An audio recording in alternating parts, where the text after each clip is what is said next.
Oke, halo adik-adik. Jumpa lagi di pelajaran IPS membahas tentang pembahasan tryout ke-1 bersama Kak Tata. Sudah siap? Sebelumnya kita berdoa dulu ya adik-adik.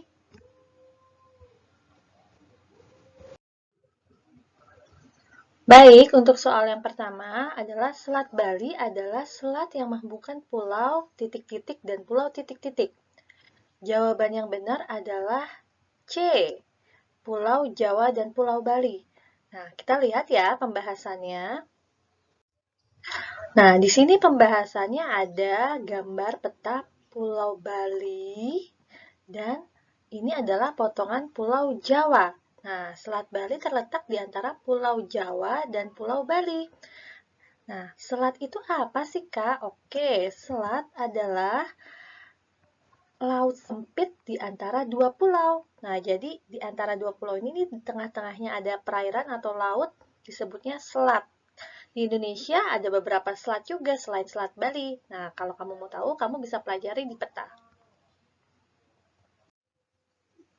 Oke, soal nomor 2. Perhatikan gambar pada peta Asia Tenggara berikut. Pulau Luzon dan Mindanao terdapat di negara nomor, ya, apakah nomor 1, 2, 3, atau 4? Jawabannya adalah nomor 4. Oke, kita lihat pembahasannya ya. Nah, nomor 1, nomor 2, nomor 3, nomor 4 ini adalah negara-negara yang ada di kawasan Asia Tenggara. Nomor 1 apa ya? Betul, nomor 1 adalah bagian dari Indonesia nih.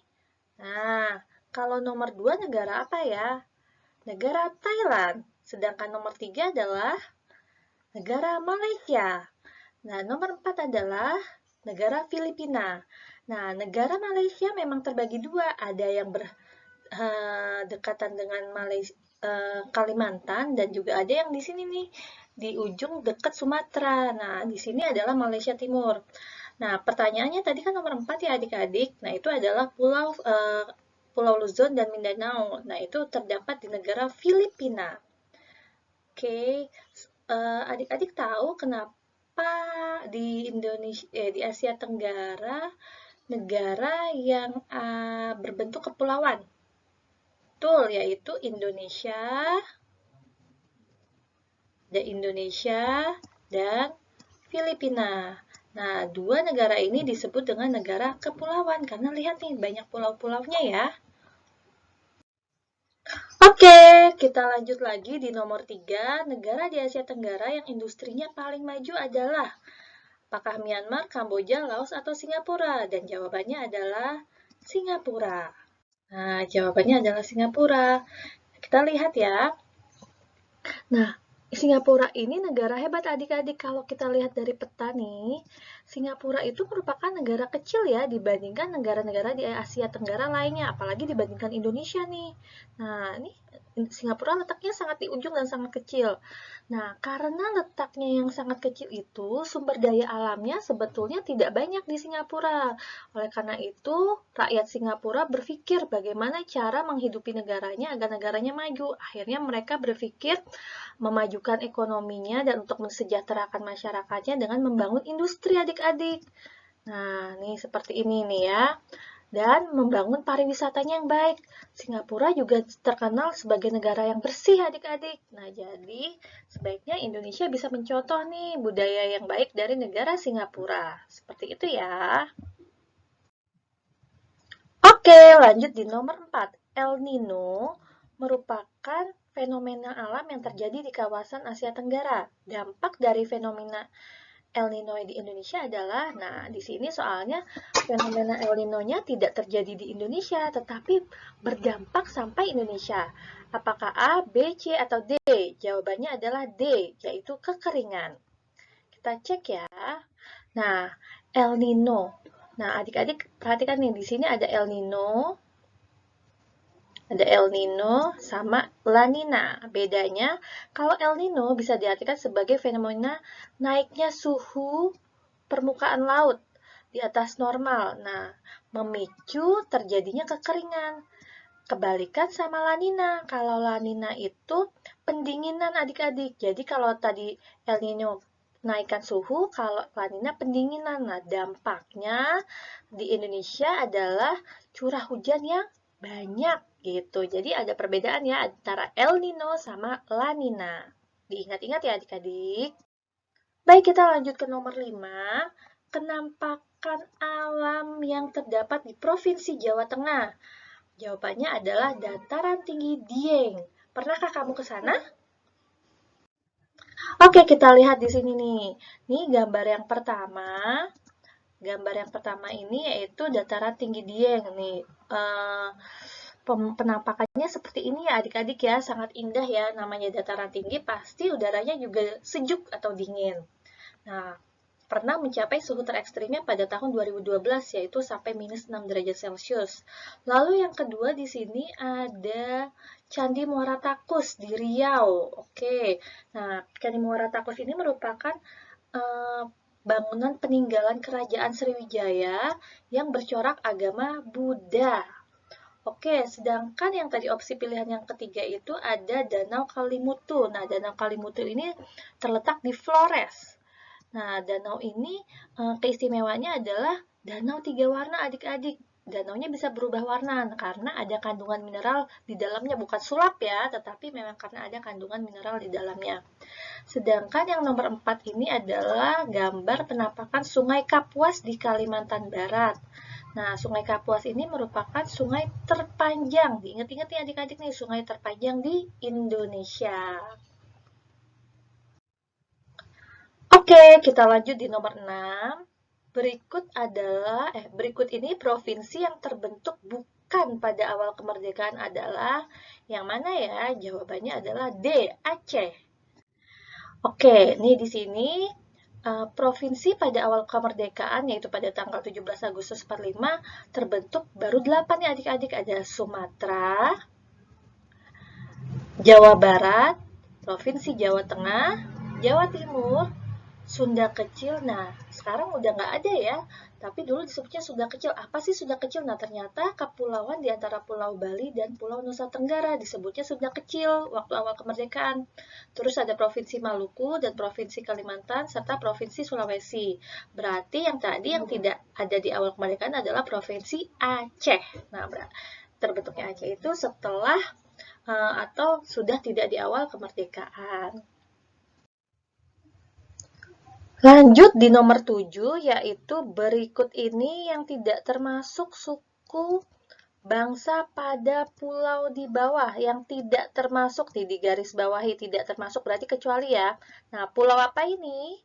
Pulau Sulawesi. Oke, Pulau Sulawesi. Oke, ini adalah Pulau Sulawesi. Jawabannya adalah C, Dayak. Oke, kita lihat ya. Nah, kalau Dayak itu sendiri, ini adalah gambar suku Dayak nih. Baju adatnya, ada bulu-bulunya ya. Mereka nih ciri khasnya. Nah, ini suku Dayak ini berasal dari Pulau Kalimantan. Suku Dayak ini hampir tersebar di wilayah Kalimantan, di semua provinsinya, seperti itu. Ya, kita lanjut di nomor 8, suku Asmat terdapat di pulau. Oke, ini salah satu suku yang terkenal dari Indonesia ya adik-adik dan sering sekali ditanyakan di soal. Jawabannya adalah B, Papua. Oke, kita kenalan sama suku Asmat nih. Nah, ini penampakan gambar suku Asmat ya adik-adik ya. Oke, suku Asmat ini karena tinggalnya berasal dari daerah Papua, daerah tropis. Nih, mereka ini baju adatnya ya, mereka termasuk suku pedalaman. Nah, keistimewaan suku Asmat ini adalah mereka pandai mengukir ukiran kayu adik-adik nih, seperti gambar di sini ya. Ukiran kayunya ini cukup terkenal loh, sampai internasional. Hebat ya. Oke, kita lanjut di nomor 9. Indonesia terdiri atas berbagai macam suku bangsa. Agar perbedaan suku bangsa tidak memecah belah persatuan dan kesatuan kita, maka sikap yang harus kita tunjukkan adalah, wah ini pasti adik-adik mah sudah pada pintar nih kata tak yakin. A, pasti tidak mungkin ya menjelekan suku ayah dan ibu, tidak baik. Terus yang C, mengacuhkan tetangga saat bertemu di jalan. Mengacuhkan itu artinya mencuekkan. Jadi boleh nggak kita ketemu sama tetangga pura-pura nggak kenal atau tidak menyapa? Jangan ya adik-adik. Nah, sedangkan yang D, membentuk kelompok belajar berdasarkan asal suku. Itu sangat tidak baik karena kita berteman dan belajar bersama itu dengan siapa saja, tidak membedakan suku, tidak membedakan agama, dan tidak membedakan ras. Jadi jawaban yang tepat adalah B, tidak menghina suku daerah lain. Oke, lanjut di nomor 10. Ami berada di Semarang. Semarang. Menelpon ayahnya yang berada di Manado. Nah, kata kuncinya Semarang sama Manado. Saat menelpon, jam menunjukkan pukul 15 atau jam 3 sore. Maka pada waktu yang sama di Manado nih, di jam ayahnya nih, pukul berapa ya? Nah, jawabannya adalah pukul 16 atau jam 4 sore. Kenapa bisa seperti itu? Kita lihat pembahasannya. Oke, adik-adik harus tahu di Indonesia itu ada tiga wilayah zona. Ada waktu Indonesia Barat, waktu Indonesia Tengah, dan waktu Indonesia Timur. Nah, pembagian wilayahnya seperti ini nih adik-adik. Nih, waktu Indonesia Barat ada Jawa, Sumatera, Kalimantan bagian tengah dan barat hingga Madura. Berarti daerah Jawa Timur ya, hampir seluruh Pulau Jawa itu di waktu Indonesia Barat. Sedangkan untuk WITA atau waktu Indonesia Tengah, yaitu meliputi Bali, Kalimantan bagian utara, sisanya dan timur dan selatan. Sulawesi, Pulau Sulawesi berarti seluruh Sulawesi nih. Terus Nusa Tenggara Barat hingga Nusa Tenggara Timur. Nah, sedangkan untuk waktu Indonesia Timur di sini ada Maluku Utara, Maluku, Papua Barat, dan Papua. Nah, selisihnya pada zona waktu Indonesia Barat ke waktu Indonesia Tengah yaitu 1 jam. Kalau dari waktu Indonesia Tengah ke waktu Indonesia Timur juga 1 jam. Nah, berarti kalau dari waktu Indonesia Barat ke waktu Indonesia Timur berarti selisihnya adalah 2 jam. Nah, karena di Semarang itu di Jawa, di Pulau Jawa nih, berarti kan WIB, sedangkan ayahnya di Manado, yaitu Manado itu ibu kota Sulawesi Utara, berarti di Pulau Sulawesi, berarti waktu Indonesia Tengah. Berarti jaraknya dari WIB ke WITA adalah 1 jam, jadi jam 3 menjadi jam 4 atau 16.00. Oke, lanjut lagi di nomor 11. Perhatikan gambar di bawah. Dari keempat gambar tersebut yang merupakan gambar sumber daya alam yang tidak dapat diperbaharui adalah yang mana ya? Jawabannya adalah yang nomor 1 sama nomor 2. Kenapa seperti itu? Kamu perhatikan ya, nomor 1 ini adalah batu. Nomor 2 juga batu. Batu apakah? Bukan batu sembarang batu, tapi barang tambang. Nomor 1 sama nomor 2 ini barang tambang ya. Sedangkan nomor 3 ini tumbuhan. Kelapa sawit, dan nomor 4 adalah hewan, sapi di sini. Oke, kita lihat ya. Nah, sumber daya alam berdasarkan sifatnya.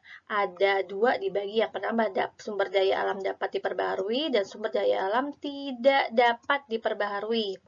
Nah, sumber daya alam yang dapat diperbarui itu tersedia dan dapat dikelola untuk dapat diperbanyak jumlahnya, jadi tidak habis. Contohnya hewan, tumbuhan, sinar matahari, angin, dan air. Kalau tadi di soal kan contohnya berarti tumbuhan ya, kelapa sawit, terus hewan, sapi itu hewan. Sedangkan sumber daya alam yang tidak dapat diperbaharui adalah sumber daya alam yang memiliki jumlah terbatas nih dan tidak dapat diperbanyak. Jadi tidak dapat diperbaharui lagi, tidak dapat tergantikan. Kalau diambilin terus ya habis begitu. Nah, contohnya ini bukan minyak bumi nih, minyak bumi. Nih, salah ketik minyak bumi, emas, besi, dan berbagai barang tambang. Gas alam itu juga termasuk sumber daya alam yang tidak dapat diperbaharui ya. Oke, kita lanjut ke nomor 12. Penduduk yang tinggal di dataran tinggi biasanya bekerja sebagai peternak. Oke, kenapa begitu? Kita lihat kalau tadi petani garam. Nah, ini jadi petani nggak cuma di sawah adik-adik. Petani juga ada di pesisir pantai, yaitu petani garam. Kalian tahu ya, garam itu terbuat dari air laut bahan dasarnya. Sedangkan kalau nelayan juga menangkap ikan tinggalnya di pesisir pantai, bekerjanya di laut. Nah, laut kan di dataran rendah ya. Nah, untuk penambak udang juga nih. Penambak udang itu biasanya dia buat kolam-kolam untuk budidayakan udang. Nah, ini juga biasanya tinggalnya di dataran rendah. Nah, sedangkan kalau peternak, ada peternak tuh ada sapi, kuda, domba, ayam, itu biasanya di dataran tinggi adik-adik. Kenapa sih? Karena di dataran tinggi itu udaranya itu biasanya lebih segar. Nah, terus masih banyak nih tersedia lapangan, rumputan, padang rumput seperti itu yang bisa sebagai sumber makanan hewan-hewan ternak seperti itu. Jadi banyak peternak-peternak itu tinggalnya di dataran tinggi. Oke, nomor 13, upaya yang dapat dilakukan untuk menangani masalah persebaran penduduk di Indonesia. Nih, jawabannya adalah D, melakukan program transmigrasi. Kalau pembangun rumah sakit bukan ya. Kalau yang B, membuat kartu Indonesia Sehat juga tidak. C, program penyuluhan imunisasi juga tidak. Ini tentang kesehatan. Kalau A sama A, B, C. Kalau yang D adalah tentang menangani persebaran penduduk. Kita lihat apa sih transmigrasi. Nah, transmigrasi itu adalah perpindahan, kata kuncinya perpindahan penduduk dari wilayah yang padat ke wilayah yang jarang penduduknya. Jadi misalnya contohnya nih kita lihat pada peta ini, peta yang kata tak ambil sumbernya dari tahun 2018 ya. Kita lihat nih Pulau Jawa, kalian perhatikan Pulau Jawa nih yang warna biru. Nah ini tuh pulaunya padat sekali penduduknya. Nah biasanya transmigrasi itu berasal dari Pulau Jawa memang. Perpindahan penduduk dari Pulau Jawa pindah ke misalnya ke sini nih, kemana? Ke Papua. Nah, pindah ke Papua kenapa nih yang warna pink nih? Berarti jarak penduduknya. Supaya persebaran penduduknya merata. Jadi tidak berpusat di Pulau Jawa aja. Padahal Pulau Jawa lihat wilayahnya kecil ya, tidak terlalu besar dibandingkan Pulau Papua. Tetapi orang-orangnya penduduknya sangat banyak. Jadi sesek gitu. Jadi biar pembangunannya merata dan penduduknya juga merata, jadi dilakukanlah program transmigrasi. Seperti itu ya. Oke, nomor 14. Peninggalan pada gambar di bawah adalah peninggalan dari ini adalah Masjid Agung Banten. Nah, berarti berasal dari Kerajaan Banten. Oke, kita lihat kalau yang tadi tuh di Demak, berarti ini adalah contoh peninggalannya nih, Masjid Agung Demak, berasal dari Kerajaan Demak, Jawa Tengah.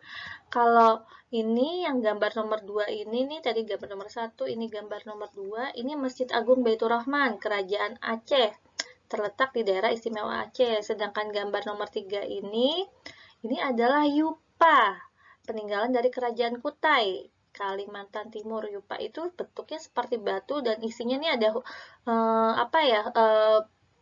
bahasa Sanskerta dan ini disebutnya huruf Pallawa. Ini menceritakan kisah-kisah kerajaannya, raja-raja di Kutai situ adik-adik, begitu ya. Oke, nomor 15. Berikut ini adalah contoh dari candi peninggalan kerajaan Hindu. Adalah yang C, Candi Prambanan. Oke, Kak Tata akan bahas perbedaan antara candi Hindu bercorak agama Hindu dan candi bercorak agama Buddha. Di sini adik-adik bisa lihat tabelnya.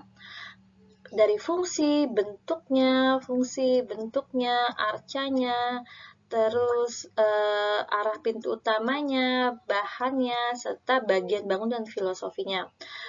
Ciri yang paling khas yaitu ini sih adik-adik, bentuk puncaknya sama bentuknya. Kalau Candi Buddha itu bentuknya stupa.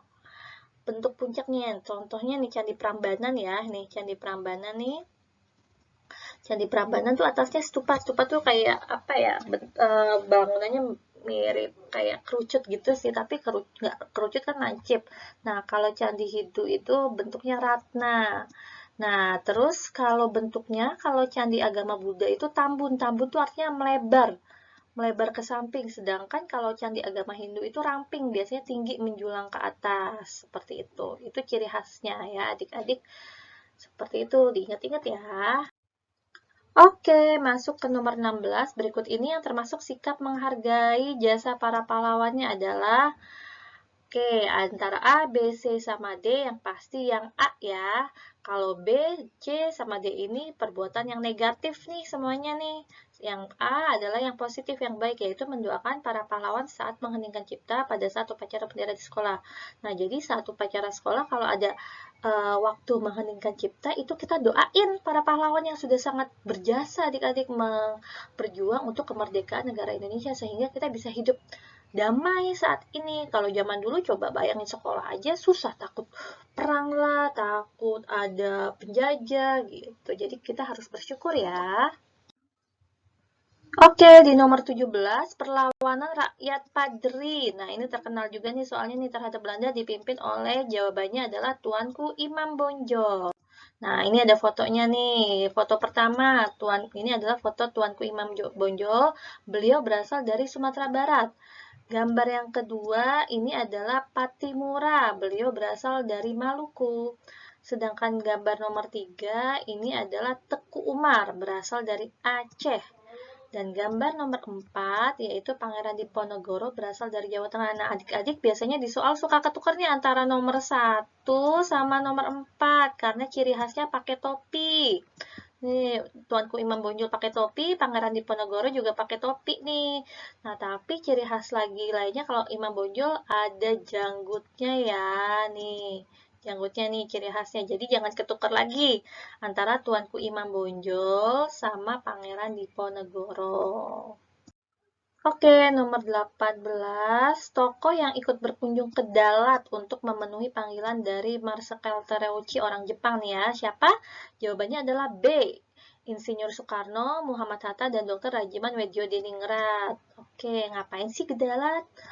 Oke, nah ternyata ini tokohnya ya. Nomor 1 ini adalah yang nomor 1 Presiden Soekarno, Insinyur Soekarno, Presiden pertama Indonesia. Nomor 2 adalah Muhammad Hatta. Beliau adalah Wakil Presiden Indonesia pertama. Dan yang nomor 3 ini adalah Dr. Rajiman Weddiodiningrat. Nah, ketiga orang ini adalah pada 8 Agustus 45, Jenderal Terauchi mengundang Soekarno, Hatta, dan Rajiman ke Dalat di Vietnam karena Jepang ingin meyakinkan mendukung penuh keinginan bangsa Indonesia untuk merdeka. Nah, di pertemuan itu membahas rencana penyerahan kemerdekaan. Di situ pemerintah Jepang menjanjikan memberi kemerdekaan Indonesia pada 24 Agustus. Nah, tapi apakah ini benar? Tidak. Di sini Jepang hanya memberikan janji saja, adik-adik. Sedangkan nah, ini berhubungan dengan peristiwa Rengas Dengklok. Para pemuda yang tahu Soekarno, Hatta, dan Dr. Rajiman ini diundang, terus Jepang menjanjikan itu, tidak langsung percaya, sehingga para pemuda menculik Insinyur Soekarno dan Muhammad Hatta ke Rengas Dengklok untuk menyegerakan memproklamasikan kemerdekaan Indonesia itu sebelum tanggal 24 Agustus 1945 ini, karena rakyat Indonesia, para pemuda tidak percaya sepenuhnya dengan Jepang yang sudah pernah membohongi Indonesia pada waktu pertama kali datang ke Indonesia, yang mengaku-ngaku sebagai saudara bangsa Indonesia, mengaku akan baik pada Indonesia, tetapi nyatanya malah menjajah bangsa Indonesia. Seperti itu ya.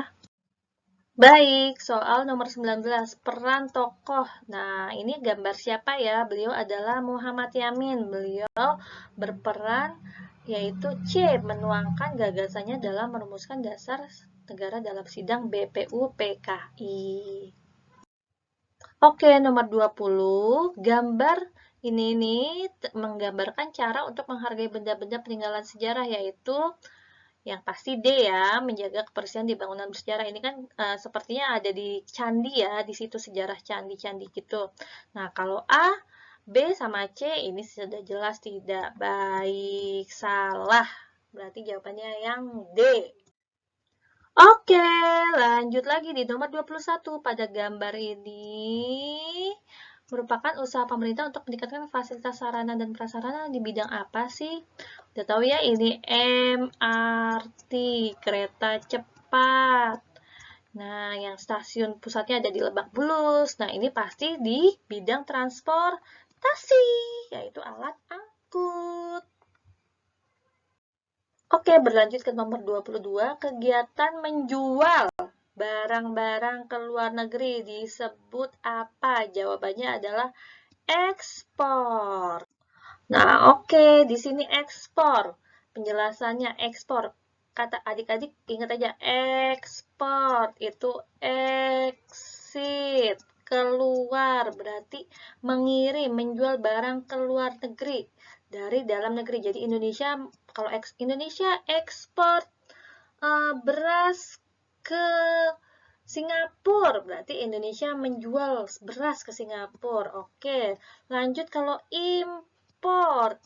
Berarti membeli barang dari luar negeri ke dalam negeri, impor. Ingat aja, in berarti masuk, berarti membeli, memasukkan barang.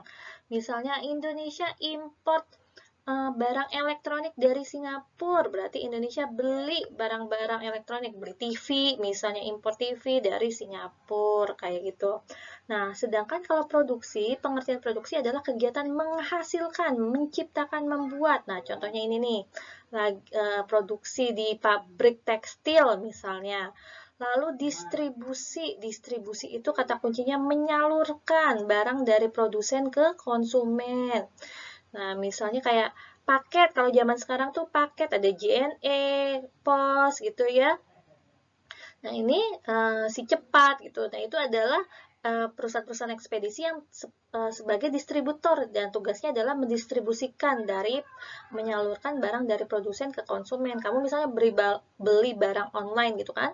Nah, terus diantarin kan sama orangnya, sama petugas paketnya tuh. Nah, itu mereka adalah disebutnya distributor yang melakukan kegiatan distribusi gitu deh adik-adik. Oke, lanjut ke nomor 23, koperasi, badan hukum yang berdasarkan atas asas apa sih? Jawabannya ini kekeluargaan. Nah, ini contoh ya, koperasi ini ada logonya atau lambang koperasi.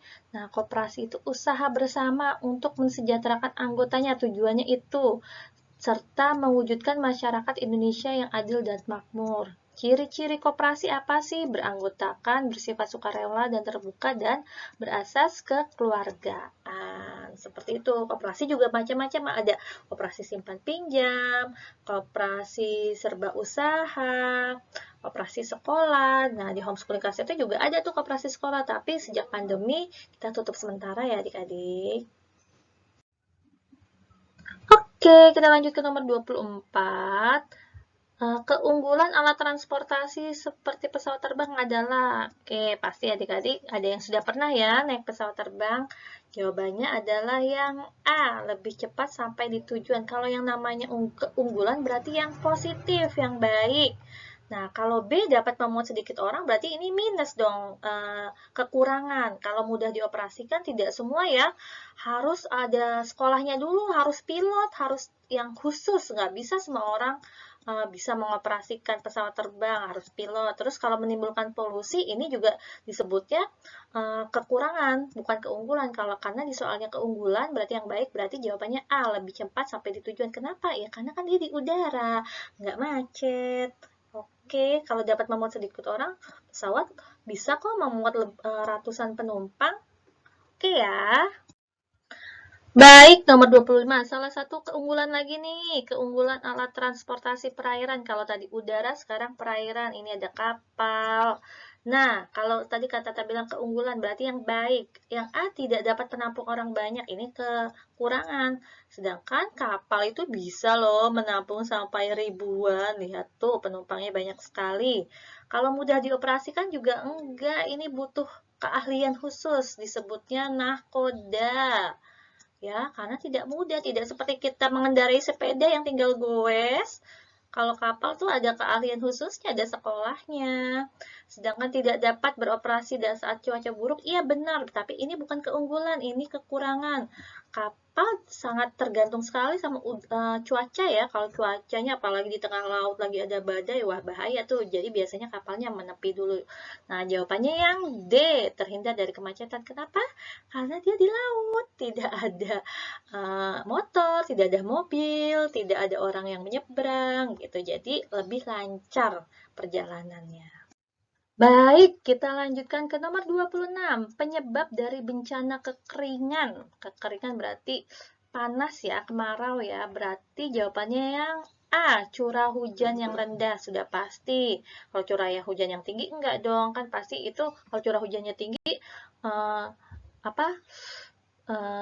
hujannya juga deras gitu, hujannya sering turun. Kalau C, kegiatan reboisasi di hutan, oh tentu tidak. Kalau kegiatan reboisasi ini baik, itu artinya menanam kembali hutan yang gundul, jadi ditanami lagi sama pohon-pohon. Ini tidak menyebabkan bencana kekeringan, malah bisa udara menjadi sejuk karena hutan itu kan pohon itu tanaman menghasilkan oksigen.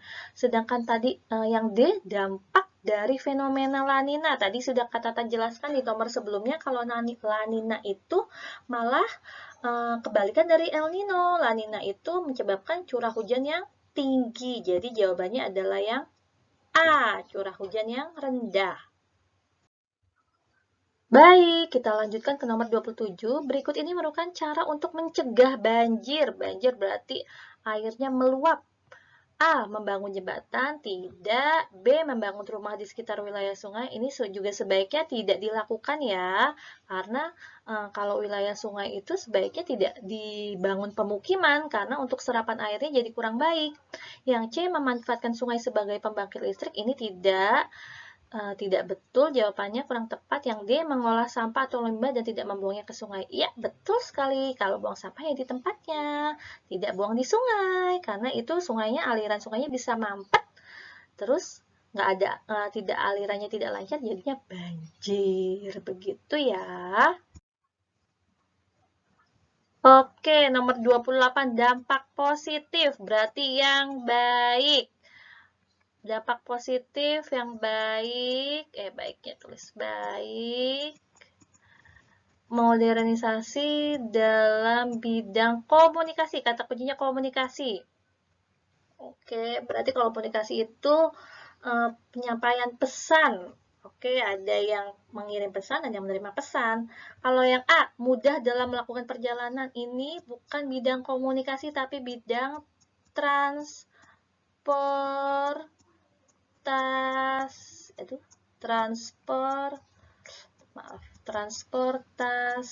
kata ganti. Oke, transportasi. Yang B, dapat melakukan komunikasi jarak jauh. Nah, ini baru betul. Kalau yang C, menimbulkan gaya hidup konsumtif. Konsumtif itu suka belanja, boros. Nah, enggak juga ya, kan kalau boros itu sifat yang dampak negatif, berarti bukan ini jawabannya.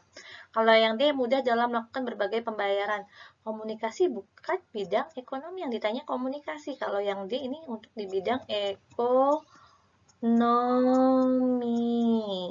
Oke. Baik adik-adik, barang yang sering diimpor, berarti impor tadi ingetin, berarti yang barang yang sering kita beli, Indonesia beli dari Singapura adalah gandum tidak, bahan tambang tidak, kain batik tidak, yaitu elektronik. Tadi sudah Tata jelaskan, Singapura adalah satu-satunya negara di Asia Tenggara yang tidak memiliki, bukan tidak memiliki, tetapi tidak mengusahakan barang tambang. Jadi Singapura itu tidak eksis di pertanian, tidak eksis di bahan tambang, tapi karena wilayahnya yang sangat kecil itu ya adik-adik, tapi Singapura berpikir maju untuk caranya adalah mengusahakan di industri dan pariwisata. Baik, nomor 30, keuntungan impor bagi masyarakat adalah keuntungan berarti sesuatu yang positif, yang baik. Positif atau baik. Baik. Oke. A, menambah devisa negara. Devisa negara itu keuangan negara. Kalau devisa itu lebih cocok untuk ekspor. Kan kalau nambah uang itu bukannya beli ya, tapi jual. Nah, kalau yang A itu ekspor. Aduh, kata tulisannya. Ekspor. Ekspor. Ulang lagi. Oops. Ekspor. Oke, menjalin kerjasama antar negara, yaitu nggak hanya impor aja gitu, tapi kalau menjalin kerjasama itu lebih ke politik ya adik-adik ya, politik. Nah, kalau ini kan importnya, ini lebih keuntungan jual beli. Nah, ini yang C jawabannya, memenuhi kebutuhan masyarakat ya. Contohnya misalnya, kenapa sih kebutuhan masyarakat ya? Misalnya Indonesia tidak mampu nih memproduksi, membuat sendiri elektronik yang bagus, mobil yang bagus, ya akhirnya import deh gitu. Tapi kata harap kedepannya adik-adik nih generasi penerus bisa nih memproduksi atau menciptakan barang-barang yang baik. Jadi Indonesia nggak perlu impor-impor lagi, sudah pakai produksi dalam negeri saja. Nah kalau yang dia meningkatkan kesejahteraan masyarakat tidak ya. Kalau meningkatkan kesejahteraan masyarakat sebaiknya lebih bagus ekspor karena itu mendapatkan uang devisa negara. Oke, nomor 31 dampak negatif. Oke, sekarang dampak negatif yang buruk. Dampak negatif itu dampak buruk. Oke, aduh. Dampak buruknya modernisasi. Apa sih dampak buruknya? Pada globalisasi pada tabel. Oke, nomor 1 individualis, mudah mengakses informasi, komunikasi jarak jauh tanpa hambatan. 4 gaya hidup mewah. Individualis tuh bagus nggak? Tidak. Ini sifatnya egois, memikirkan diri sendiri. Sedangkan kita harus makhluk sosial yang harus memikirkan juga nih kepentingan orang lain gitu. Tidak boleh individualis. Berarti tidak bagus nih yang nomor 1. Nomor 2, mudah mengakses informasi. Bagus dong. Daripada lama-lama kita bisa tinggal kalau mau cari informasi tinggal klik Google, keluar di informasinya. Ini positif. Nah, yang nomor 3, komunikasi jarak jauh tanpa hambatan ini juga positif. Kalau kita punya keluarga misalnya di luar negeri dengan teknologi komunikasi yang juga canggih, bisa langsung tinggal handphone atau kirim email via Facebook, via Instagram, Twitter, bisa komunikasi. Nah, kalau 4 gaya hidup mewah ini kurang baik ya, karena cenderung konsumtif atau boros. Berarti jawabannya nomor 1 sama nomor 4. Jawabannya C. Baik, di nomor 32, dari keempat gambar di bawah yang merupakan rumah adat. Nah, adik-adik bacanya, baca soalnya yang runut. Rumah adat dari Sumatera Barat, soalnya Sumatera Barat dulu yang disebutkan. Dan Sulawesi Selatan, jangan kebalik. Berarti Sumatera Barat dulu. Nah, Sumatera Barat itu adalah rumah gadang. Dan Sulawesi Selatan rumah tongkonan. Berarti jawabannya nomor 4 dulu yang disebutin, yang pertama kali disebutin, baru Sulawesi Selatannya nomor 1 nih, berarti jawabannya B, jangan kebalik A, 1 dan 4. Perhatikan soalnya ya. Nih, kita kenalan nih. Kalau nomor 1 itu disebutnya rumah tongkonan dari Sulawesi Selatan, nomor 2 disebutnya rumah joglo dari Jawa Tengah, kalau nomor 3 rumah honai dari Papua, nomor 4 rumah gadang dari Sumatera Barat. Nih, keempat gambar ini diingat-ingat adik-adik, ini termasuk 4 rumah adat yang terkenal dari Indonesia. Oke ya. Oke, ini catatan nomor 33, sudah catatan bahas sebelumnya di nomor sebelumnya. Ini adalah gambar kegiatan distribusi, jawabannya yang B, yaitu menyalurkan barang dari produsen ke konsumen. Nomor 34, jenis pola pemukiman yang ditunjukkan pada gambar. Oke, nih rumahnya ada yang di sini, tiba-tiba mencolok di sini, terus tiba-tiba ada yang di sini. Agak jauh-jauhan ya, jadi jawabannya adalah tersebar, yang C. Oke, di sini Kak Tata lihat pembahasan macam-macam pola pemukiman. Pertama, ada pola pemukiman terpusat. Adik-adik bisa lihat ya, ini pusat di lingkaran ini. Biasanya itu pola pemukiman terpusat itu di daerah yang misalnya di ibu kotanya di Jakarta. Nah, biasanya tuh pola pemukimannya seperti ini nih, numpuk gitu di satu sentral di tengah-tengah. Terus yang kedua, pola pemukiman tersebar yang kayak tadi contoh ya. Tuh jauh-jauhan rumahnya. Terus ada juga nomor 3, pola pemukiman memanjang atau linear. Ini sama. Nah, ini misalnya sepanjang jalan tuh perumahannya, pemukimannya ngikutin jalan raya. Ini disebut pola pemukiman memanjang. Atau juga pola pemukiman mengikuti jalur kereta nih di pinggiran kereta. Ini sebetulnya tidak baik ya, adik-adik ya, kurang baik gitu.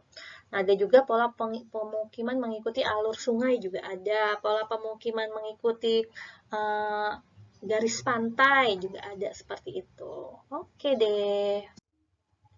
Oke, nomor 35, tarian yang berasal dari daerah Kalimantan ditunjukkan pada gambar. Oke, kita kenalan dulu. Yang A, ini tari merak dari Jawa Barat.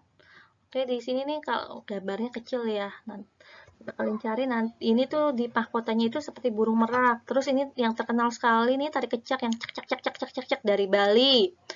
Terus yang ketiga yang C, tari piring. Ini narinya beneran bawa piring.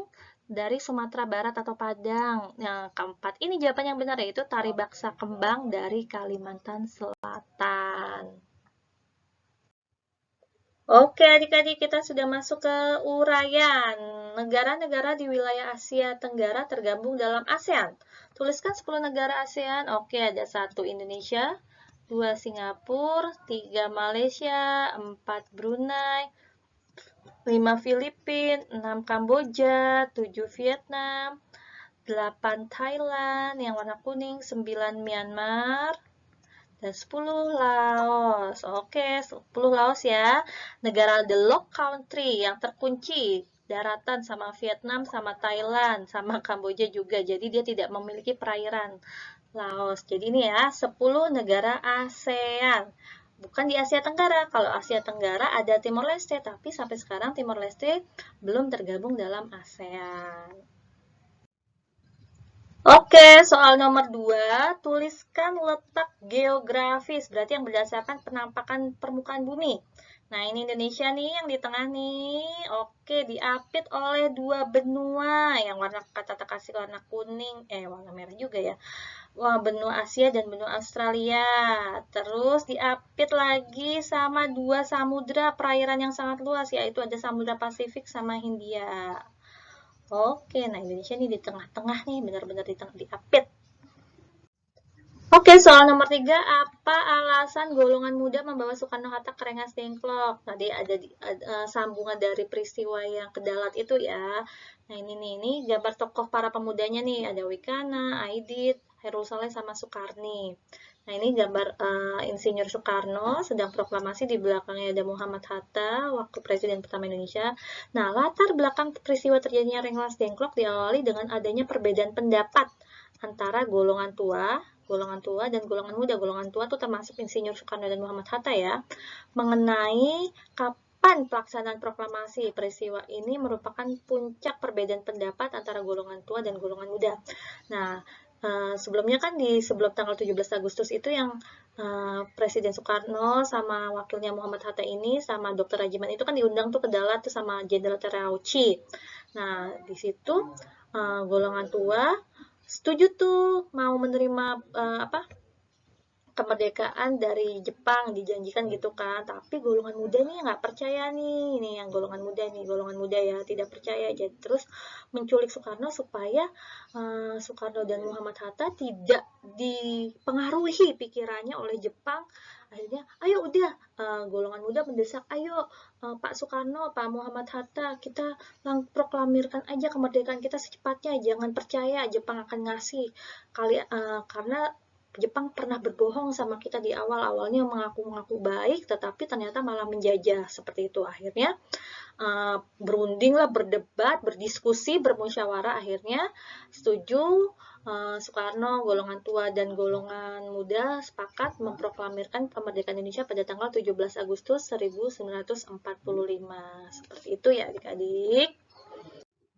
Oke deh, nah soal nomor 4 ini banyak sekali jawabannya bermacam-macam. Pada bidang apakah terjadi modernisasi yang ditunjukkan pada gambar? Ini bisa komunikasi sih, bisa media massa, juga bisa telekomunikasi, juga bisa ekonomi. Jadi menurut pendapatmu berdampak positif atau negatif modernisasi tersebut? Sebetulnya jawabannya cenderung positif ya adik-adik, karena ini memudahkan sebetulnya. Ada positifnya, ada negatifnya, ada positif sama negatifnya. Nah, tapi lebih banyak nilai positifnya. Kenapa nilai positifnya? Karena pertama ini adalah pemajuan, pembaharuan. Kalau kita biasanya kalau mau membeli sesuatu, berbelanja harus ke toko. Kita keluar rumah dulu, jalan, naik kendaraan, harus keluar rumah. Tetapi dengan adanya online ini, belanja online ini, kita bisa di rumah saja bisa memesan. Ini Kak contohnya pakaian, tapi kan kita bisa beli barang yang lain, barang makanan, buku, apalagi barang elektronik, seperti itu ya, perlengkapan anak, perlengkapan bayi, seperti itu. Nah, jadi sebetulnya banyak positifnya, apalagi di tengah pandemi sekarang nih, COVID-19, yang mengharuskan kita berada di rumah, ada PPKM, segala macam. Jadi sebetulnya ini lebih banyak positifnya adik-adik. Walaupun ada negatifnya Kak, benar ada negatifnya, tapi kita harus melihat, adik-adik harus belajar melihat lebih banyak mana, positif atau negatifnya. Seperti itu ya.